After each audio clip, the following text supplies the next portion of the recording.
योगी का एक और ड्रीम प्रोजेक्ट हुआ पूरा। मिशन 2027 को मिली यूपी में धार। विरोधियों के छूटे पसीने, एक झटके में मोदी योगी ने उड़ा दी सियासी दलों की नींद। पलटा चुनावी सीन। यूपी में बिछ गया एक्सप्रेसवे का जाल। विरोधियों की देखकर अभी से हालत खराब। अखिलेश भी देखते रह गए। मोदी योगी ने कर दिया खेला। गंगा एक्सप्रेसवे बना मास्टर स्ट्रोक। अब मेरठ से प्रयागराज जाना हुआ बेहद आसान। मिशन 2027 को लेकर झुकी बीजेपी ने वेस्ट यूपी में जान। सियासी दलों में मची एक सौगात से खलबली। अब क्या करेंगे विरोधी?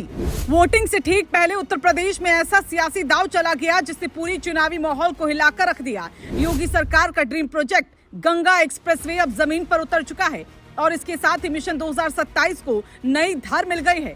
2007 में देखा गया सपना 2026 में हकीकत बन गया।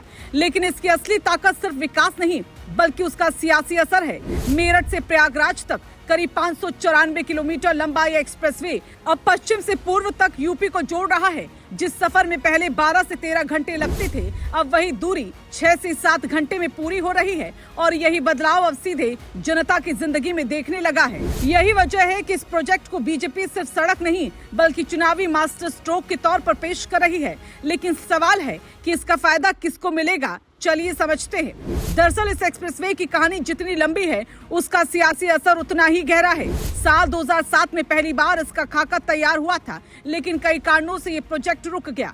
फिर 2019 में योगी सरकार ने इसे दोबारा शुरू किया और 2021 में इसकी नींव रखी गई। इसके बाद तेजी से काम हुआ और अब 2026 में ये तैयार होकर सामने है। यही वो टाइमिंग है जिसने इसे और भी ज्यादा अहम बना दिया, क्योंकि ठीक चुनावी माहौल में इतना बड़ा प्रोजेक्ट जमीन पर उतरना सीधे वोटर के मन पर असर डालता है। बीजेपी इसको अपने विकास मॉडल की सबसे बड़ी मिसाल बता रही है और यही वजह है कि इसे मिशन 2027 का सबसे बड़ा हथियार माना जा रहा है।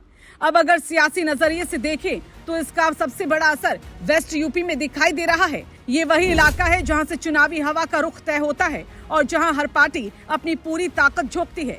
गंगा एक्सप्रेसवे ने इस पूरे इलाके को सीधा पूर्वांचल से जोड़ दिया, जिससे न सिर्फ सफर आसान हुआ है बल्कि आर्थिक गतिविधियां भी तेज होने की उम्मीद है। बीजेपी इसी मुद्दे को लेकर जनता के बीच जा रही है और बता रही है कि कैसे विकास जमीन पर उतर रहा है। वहीं दूसरी तरफ अखिलेश यादव लगातार सरकार पर सवाल उठाते रहे हैं, लेकिन इस बड़े प्रोजेक्ट के सामने उनकी रणनीति कमजोर पड़ती दिख रही है। यही वजह है कि अब सियासत में विकास बनाम बयानबाजी की सीधी लड़ाई देखने को मिल रही है। इस एक्सप्रेसवे की ताकत सिर्फ उसकी लंबाई या रफ्तार में नहीं बल्कि उसके असर में छिपी है। मेरठ, हापुड़, बुलंदशहर, अमरोहा, संभल, बदायूं, शाहजहांपुर, हरदोई, उन्नाव, रायबरेली, प्रतापगढ़ और प्रयागराज जैसे 12 जिलों को जोड़ते हुए ये प्रोजेक्ट पूरे यूपी को एक नई दिशा दे रहा है। व्यापार के लिहाज से ये एक बड़ा बदलाव है, क्योंकि अब माल ढुलाई तेजी होगी और लागत भी कम होगी। उद्योगों को नई जगह मिलेगी और निवेश के नए मौके बनेंगे। यही वजह है कि इसे सिर्फ सड़क नहीं बल्कि आर्थिक क्रांति का आधार माना जा रहा है और यही बात बीजेपी को सियासी बढ़त भी दिला रही है। इसके साथ ही इस एक्सप्रेसवे के किनारे औद्योगिक कॉरिडोर विकसित करने की योजना भी इसे और खास बना देती है। आईटी पार्क, फार्मा हब और टेक्सटाइल इंडस्ट्री जैसे प्रोजेक्ट यहाँ लगाए जाएंगे, जिससे हजारों युवाओं को रोजगार मिलेगा।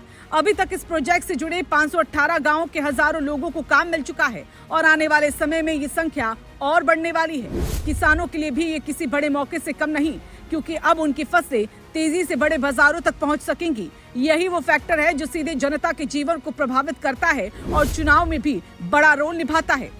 गंगा एक्सप्रेसवे अब सिर्फ एक इंफ्रास्ट्रक्चर प्रोजेक्ट नहीं रहा बल्कि यूपी की सियासत का केंद्र बन चुका है। योगी सरकार इसे अपने विकास का मॉडल चेहरा बनाकर आगे बढ़ रही है और मिशन 2027 के लिए इसे सबसे बड़ा हथियार बना रही है। वहीं अखिलेश यादव और बाकी विपक्ष के सामने अब सबसे बड़ी चुनौती यही है कि इस नैरेटिव को कैसे काउंटर किया जाए। और अब मुकाबला सिर्फ वादों का नहीं बल्कि जमीन पर दिखने वाले काम का हो गया है।